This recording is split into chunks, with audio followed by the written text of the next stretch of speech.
આજે દાહોદ નગરપાલિકામાં જે બોર્ડ રાખવામાં આવ્યું હતું પણ બોર્ડ નહોતું, ખરેખર એ આજે એક ચેરમેનશીપની વરણી કરવા માટેનું જ પડતું હતું.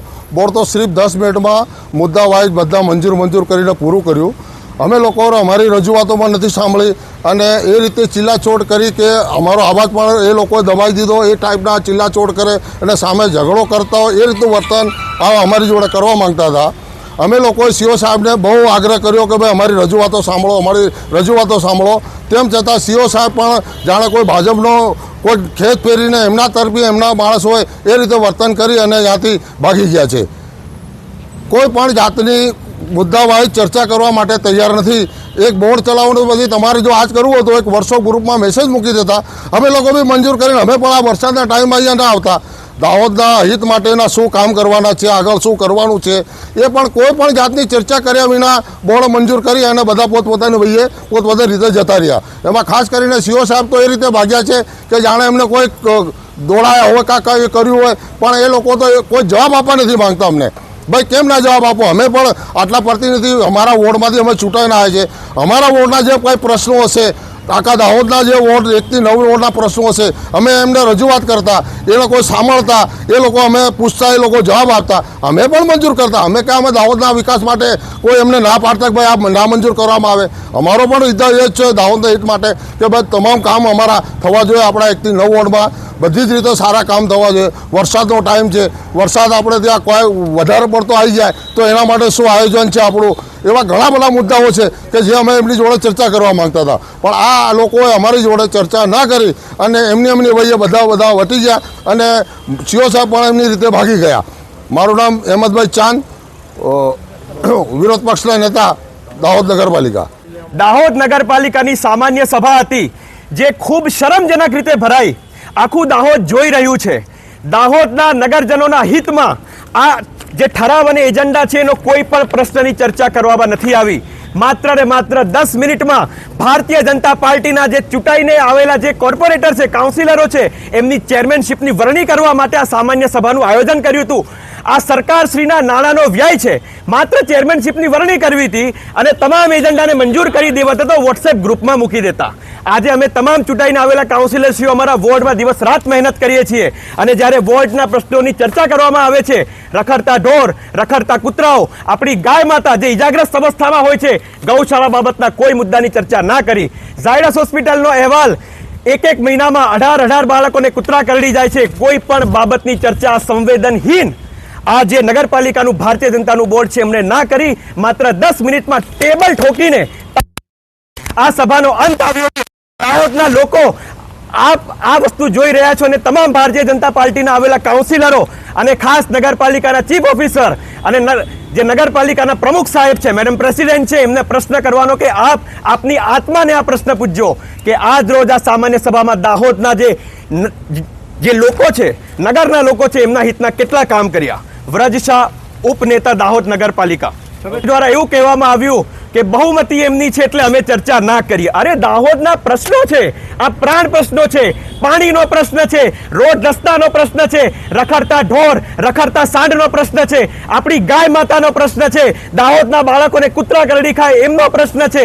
કોઈ પણ પ્રશ્નની ચર્ચા ના કરી. એવું કીધું કે બહુમતી છે એટલે અમે ચર્ચા ના કરીએ. જાણે એમને ભારતીય જનતા પાર્ટીનો ખેસ પહેરી દીધો હોય એવી રીતે અહીંથી ભાગી ગયા, પલાયન થઈ ગયા. આજ રોજ ફતેપુરા મામલતદાર કચેરીએ આવીને ફતેપુરાના ગ્રામજનો દ્વારા ફતેપુરા બજારમાંથી જે હાઈવે પસાર થઈ રહ્યો છે તેની પહોળાઈને લઈને જે વિસંગતતાઓ ઊભી થઈ છે એની ચર્ચા માટે અને આવેદન માટે અમે સૌ ગ્રામજનો મામલતદાર કચેરી આવ્યા છીએ. મામલતદાર સાહેબે એની યોગ્ય કાર્યવાહી કરી ઉપલી કચેરીએ રજૂઆત કરી અને ન્યાય અપાવવાની બાંહેધરી આપેલ છે. જિગ્નેશ કલાલ, ફતેપુર.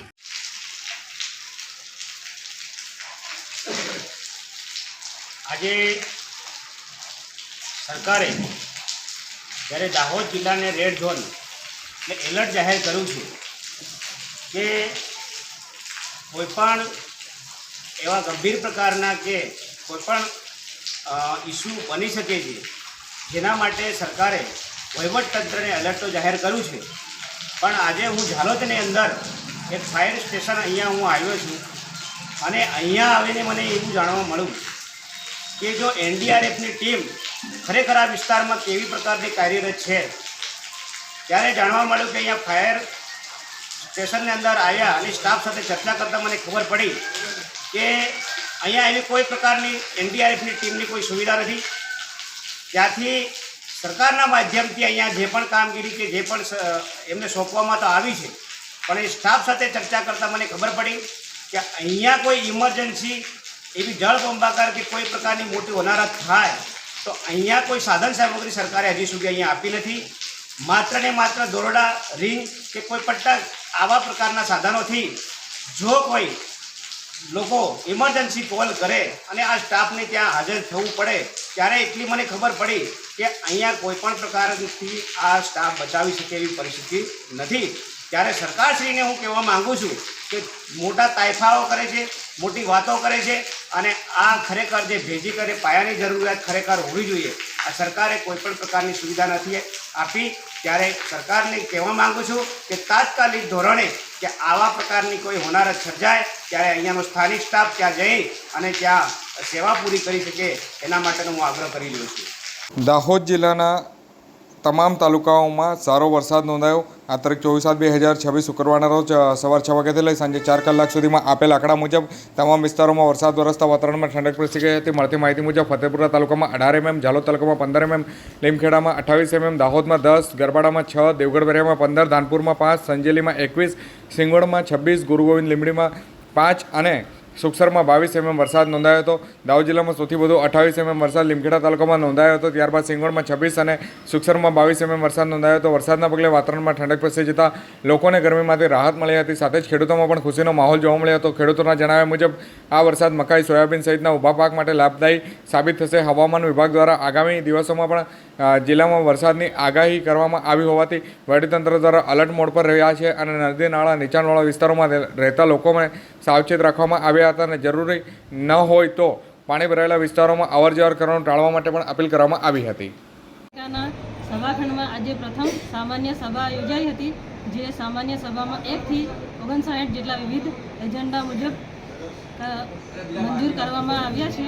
આજે આ સાથે સમિતિની ચેરમેનશીપની વરણી કરવામાં આવી છે.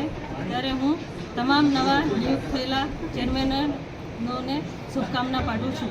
નગરપાલિકાના પ્રમુખ તરીકે દાહોદ જિલ્લાના કાળીટુ ડેમમાં 61.16% પાણીની આવક થઈ.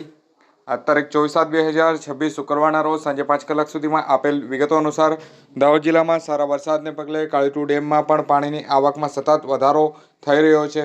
હાલમાં કાળીટુ ડેમ તેની કુલ સંગ્રહ ક્ષમતાના 61.16% સુધીનો ભરાયો છે.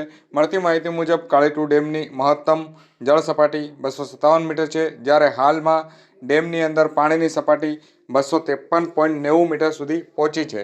સતત વરસાદના કારણે ડેમમાં પાણીની આવક યથાવત રહેતા જળ સંગ્રહમાં નોંધપાત્ર વધારો થઈ રહ્યો છે. ડેમમાં પાણીની આવક વધતા ખેડૂતોમાં પણ ખુશીનો માહોલ જોવા મળી રહ્યો છે. આ જળ સંગ્રહ આગામી દિવસોમાં સિંચાઈ તેમજ પીવાના પાણીની જરૂરિયાત માટે પણ લાભદાયી સાબિત થશે. ત્યારે હવામાન વિભાગ દ્વારા જિલ્લામાં હજુ પણ વરસાદની આગાહી કરવામાં આવી રહી હોવાથી કાળીટુ ડેમમાં પાણીની આવકમાં આગામી દિવસોમાં પણ વધુ સારી વધારો થવાની શક્યતાઓ વ્યક્ત કરવામાં આવી રહી છે. દાહોદ જિલ્લાના માછનનાળા ડેમમાં 50.41% પાણીની આવક થઈ. આ તારીખ 24/7/2026 શુક્રવારના રોજ સાંજે 5 કલાક સુધીમાં આપેલ વિગતો અનુસાર દાહોદ જિલ્લામાં સારા વરસાદને પગલે માછનનાળા ડેમમાં પાણીના આવકમાં સતત વધારો નોંધાઈ રહ્યો છે. હાલમાં માછન ડેમ તેની કુલ સંગ્રહ ક્ષમતા કરતાં 50% ઉપરાંત ભરાઈ ચૂક્યો છે. મળતી માહિતી અનુસાર માછનનાળા ડેમની મહત્તમ જળ સપાટી 277.60 મીટર છે, જ્યારે હાલ ડેમમાં પાણીની સપાટી 274.50 મીટર સુધી પહોંચી છે. સતત વરસાદના કારણે ડેમમાં પાણીની આવકમાં વધારો થઈ રહ્યો છે અને જળ સંગ્રહમાં નોંધપાત્ર વધારો થઈ રહ્યો છે. ડેમમાં પાણીના સંગ્રહ વધતા ખેડૂતોમાં પણ ખુશીનો માહોલ જોવા મળી રહ્યો છે. આગામી દિવસોમાં આ પાણીનો ઉપયોગ સિંચાઈ તેમજ પીવાના પાણીની જરૂરિયાત માટે લાભદાયી બનશે તેવી આશા વ્યક્ત કરવામાં આવી રહી છે. હવામાન વિભાગ દ્વારા જિલ્લામાં હજુ પણ વરસાદની આગાહી કરવામાં આવી રહ્યો હોવાથી આગામી દિવસોમાં પણ માછનનાળા ડેમમાં પાણીની આવકમાં વધુ વધારો થવાની શક્યતા છે. તેથી વહીવટીતંત્ર દ્વારા ડેમની સ્થિતિ પર સતત નજર રાખવામાં પણ આવી રહી છે. દાહોદના કરંબા ગામેથી 4 ફૂટ લાંબા ઝેરી સાપનું રેસ્ક્યુ કરાયું. આ તારીખ 24/7/2026 શુક્રવારના રોજ બપોરે 1 કલાક સુધીમાં આપેલ માહિતી અનુસાર દાહોદ જિલ્લાના કરંબા ગામના વાહોનિયા ફળિયામાં આશરે 4 ફૂટ લાંબો ઝેરી સાપ દેખાતા સ્થાનિકોમાં ભયનો માહોલ સર્જાયો હતો. ઘટનાની જાણ થતાં દાહોદ વન વિભાગની ફતેપુરા રેન્જમાં ફરજ બજાવતા વનરક્ષક કિશનભાઈ બેદીને જાણ કરવામાં આવી હતી. જાણ મળતાની સાથે તેઓ તાત્કાલિક સ્થળ પર પહોંચી સુરક્ષિત રેસ્ક્યુ કરી અને સાપને રેસ્ક્યુ કામગીરી હાથ ધરવામાં આવી હતી. રેસ્ક્યુ બાદ સાપને તેના કુદરતી રહેણાંક માટે યોગ્ય અને સુરક્ષિત સ્થળે છોડવામાં આવ્યો હતો. વન વિભાગની સમયસરની કામગીરીના કારણે કોઈ જાનહાનિ કે અનિચ્છનીય ઘટના ન બની હતી. વન વિભાગ દ્વારા લોકોને અપીલ કરવામાં આવી છે કે ઘરમાં કે આસપાસ સાપ દેખાય તો તેને મારવાનો પ્રયાસ ન કરવો જોઈએ અને તાત્કાલિક વન વિભાગ અથવા પ્રશિક્ષિત રેસ્ક્યુ ટીમનો સંપર્ક કરવો જોઈએ. દેવગઢ બારિયા તાલુકામાં ભારે વરસાદથી નુકસાન પામેલા વડભેટ સેવનિયા માર્ગનું તાત્કાલિક સમારકામ કરાયું. આ તારીખ 24/7/2026 શુક્રવારના રોજ બપોરે 2 કલાક સુધીમાં આપેલ માહિતી અનુસાર દાહોદ માર્ગ અને મકાન પંચાયત વિભાગ દ્વારા દેવગઢ બારિયા તાલુકામાં ભારે વરસાદથી નુકસાન પામેલા વડભેટ સેવનિયા માર્ગનું તાત્કાલિક સમારકામ કરાયું. ગત રાત્રિના સતત ભારે વરસાદના કારણે દેવગઢ બારિયા તાલુકાના વડભેટ સેવનિયા રોડ નુકસાનગ્રસ્ત બનતા સામાન્ય વ્યવહાર જે વાહન વ્યવહાર છે તે જોખમી પરિસ્થિતિ સર્જાઈ હતી. ઘટનાની જાણ થતાં જ માર્ગ અને પંચાયત મકાન વિભાગ પેટા વિભાગ દેવગઢ બારિયાની ટીમ વહેલી સવારે સ્થળ પર પહોંચી હતી અને તાત્કાલિક કામગીરી હાથ ધરી હતી. વિભાગ દ્વારા જરૂરી મશીનરી, માનવબળ અને સાધન સામગ્રીની મદદથી નુકસાનગ્રસ્ત માર્ગનું સમારકામ હાથ ધરવામાં આવ્યું હતું. કામગીરી પૂર્ણ થયા બાદ માર્ગને ફરીથી વાહન વ્યવહાર માટે સલામત અને અવરોધ મુક્ત બનાવવામાં આવ્યો હતો. માર્ગનો ઉપયોગ કરતા લોકોને પણ કોઈ મુશ્કેલી ન પડે તેમજ અકસ્માત જેવી અનિચ્છનીય ઘટનાઓ ટળી શકાય તે માટે વિભાગની ટીમે સતત કામગીરી કરી સમારકામની સફળતાપૂર્વક કામગીરી પૂર્ણ કરી હતી. દાહોદ જિલ્લા પંચાયત સભ્ય આશાબેન પારગી દ્વારા નવનિયુક્ત ડીડીઓ હિરેન જીતેન્દ્રભાઈ બારોટ સાથે શુભેચ્છા મુલાકાત કરી. આ તારીખ 24/7/2026 શુક્રવારના રોજ બપોર 3 કલાક સુધીમાં આપેલ માહિતી અનુસાર દાહોદ જિલ્લા પંચાયતના સભ્ય આશાબેન પારગીએ નવનિયુક્ત જિલ્લા વિકાસ અધિકારી હિરેન બારોટ સાથે જિલ્લા પંચાયત કચેરી ખાતે સૌજન્ય મુલાકાત લીધી હતી. આ મુલાકાત દરમિયાન જિલ્લાના સર્વાંગી વિકાસ, પારદર્શક વહીવટ અને જનહિતના કાર્યોને પ્રાથમિકતા આપી સૌના સહકારથી વિકાસલક્ષી કામગીરીને વધુ અસરકારક રીતે આગળ વધે તેવી શુભેચ્છાઓ પાઠવવામાં આવી હતી. સાથે જ જિલ્લા વિકાસ અધિકારી તરીકે તેમની સફળ કારકિર્દી માટે પણ શુભેચ્છાઓ વ્યક્ત કરવામાં આવી હતી. આ ઉપરાંત આશાબેન પારગી દ્વારા 15% વિવેકાધીન આયોજન સંબંધિત રજૂઆત સાથેનું આવેદનપત્ર જિલ્લા વિકાસ અધિકારીને સુપરત કરવામાં આવ્યું હતું. આયોજન પ્રક્રિયા પારદર્શક જળવાય તેમજ ચૂંટાયેલા જનપ્રતિનિધિઓને નિયમ મુજબ જરૂરી માહિતી અને યોગ્ય સહભાગિતા મળી રહે તે માટે રજૂઆત કરવામાં આવી હોવાનું તેઓએ જણાવ્યું હતું. દાહોદમાં SRPFના જવાનો અને પરિવારજનો માટે HIV એડ્સ સહિત વિવિધ આરોગ્ય વિષયો પર જાગૃતિ કાર્યક્રમનું આયોજન કરાયું. આ તારીખ 24/7/2026 શુક્રવારના રોજ સાંજે 5 કલાક સુધીમાં આપેલ માહિતી અનુસાર જિલ્લા આરોગ્ય વિભાગના માર્ગદર્શન હેઠળ દિશા, ડેપકુ અને ART સેન્ટર દાહોદની સંયુક્ત ટીમ દ્વારા યોજાયેલા આ કાર્યક્રમનો મુખ્ય હેતુ HIV એડ્સ, જાતીય સંક્રમણ રોગો, હિપેટાઇટિસ, વ્યસનના દુષ્પરિણામો અને ઉપલબ્ધ સરકારી આરોગ્ય સેવાઓનો અંગે જાગૃતિ ફેલાવવાનો હતો. કાર્યક્રમ દરમિયાન નિષ્ણાંતોએ HIV એડ્સ, STI, હિપેટાઇટિસ અને વ્યસનથી થતા આરોગ્ય જોખમો અંગે વિગતવાર માહિતી આપી હતી. સાથે જ જિલ્લામાં ઉપલબ્ધ નિઃશુલ્ક તપાસ, સારવાર અને અન્ય આરોગ્ય સેવાઓ વિશે પણ માર્ગદર્શન આપવામાં આવ્યું હતું. આ ઉપરાંત HIV એડ્સ હેલ્પલાઇન નંબર 1097 અને બ્રેક ફ્રી ઇન્ડિયા અભિયાન અંતર્ગત માહિતી આપવામાં આવી હતી. ઉપસ્થિત લોકોને સમયસર HIVની તપાસ કરાવવા, સુરક્ષિત જીવનશૈલી અપનાવવા અને સમાજમાં આરોગ્ય અંગે જાગૃતિ ફેલાવવા માટે અપીલ કરવામાં આવી હતી. કાર્યક્રમમાં સ્વૈચ્છિક રક્તદાનના મહત્વ વિશે પણ માહિતી આપવામાં આવી હતી. વધુમાં વધુ લોકો રક્તદાન માટે આગળ આવે તે માટે પ્રેરિત કરવામાં આવ્યા હતા. કાર્યક્રમમાં ઉપસ્થિત પરિવારજનોએ ઉત્સાહપૂર્વક ભાગ લીધો હતો અને આરોગ્ય સંબંધિત પ્રશ્નોના નિષ્ણાત પાસેથી માર્ગદર્શન મેળવ્યું હતું. કાર્યક્રમનો મુખ્ય હેતુ HIV એડ્સ સહિત ચેપી રોગો અંગે જાગૃતિ વધારવા, સમયસર તપાસ અને સારવારને પ્રોત્સાહન આપવું તેમજ સ્વસ્થ સમાજના નિર્માણમાં જનભાગી થવાનો ઉદ્દેશ વ્યક્ત કરવામાં આવ્યો હતો. SBMG હેઠળ ડુંગરા ગ્રામ પંચાયતમાં સ્વચ્છતા અભિયાન હાથ ધરાયું. આ તારીખ 24/7/2026 શુક્રવારના રોજ બપોરે 2:30 સુધીમાં આપેલ માહિતી અનુસાર સ્વચ્છ ભારત મિશન ગ્રામીણ અંતર્ગત નિનકા પૂર્વ જિલ્લા પંચાયત બેઠક વિસ્તારના ગવાડુંગર ગ્રામ પંચાયતમાં જે સ્વચ્છતા અભિયાન હાથ ધરવામાં આવ્યું હતું. આ અભિયાન દરમિયાન ગામના આરોગ્ય કેન્દ્ર તેમજ ગ્રામ પંચાયત કચેરી ખાતે સફાઈ કામગીરી હાથ ધરાઈ હતી. સ્વચ્છ અને આરોગ્યપ્રદ વાતાવરણ જળવાઈ રહે તે માટે વિવિધ સ્થળોની સફાઈ કામગીરી હાથ ધરાઈ હતી. કાર્યક્રમ દરમિયાન IEC ટીમ દ્વારા ગામજનોને સ્વચ્છતા, આરોગ્ય અને પર્યાવરણ જાળવવા અંગે પણ જાગૃતિ અને માર્ગદર્શન આપવામાં આવ્યું હતું. સ્વચ્છતા જાળવવાથી રોગચાળો અટકાવી શકાય તેમજ સ્વસ્થ જીવનશૈલી અપનાવવા અંગે સમજ આપવામાં આવી હતી. સ્વચ્છ ભારત મિશન અંતર્ગત ગ્રામ્ય વિસ્તારોમાં સ્વચ્છતા અંગે લોકોમાં જાગૃતિ વધે અને સ્વચ્છ ગામના નિર્માણમાં જનભાગીદારી વધે તે હેતુથી આવા કાર્યક્રમો સતત યોજવામાં આવી રહ્યા છે.